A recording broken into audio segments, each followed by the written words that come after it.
متداول بقوة أن فلاديمير بيتكوفيتش قرر الرحيل عن العارضة الفنية للمنتخب الجزائري بعد توصله إلى اتفاق نهائي مع الاتحاد الجزائري لكرة القدم.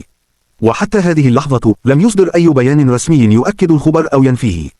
اشترك في القناة ليصلك كل جديد فور صدور أي مستجدات.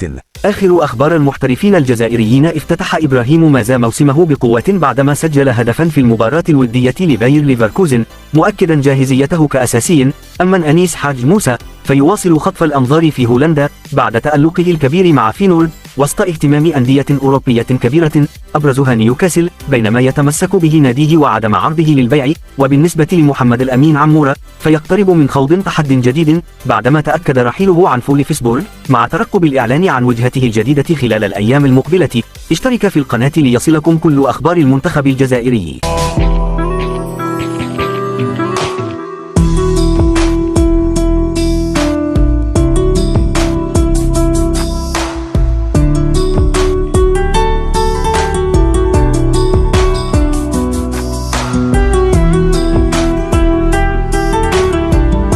عيسى مندي مدافع المنتخب الجزائري يقرر الاعتزال الدولي بعد مسيرة أسطورية أكثر من 100 مباراة، بطل إفريقيا 2019 وأحد أعظم المدافعين الذين حملوا قميص الخضر. شكرا على كل لحظة صنعت فيها الفخر، وداعا أيها المحارب.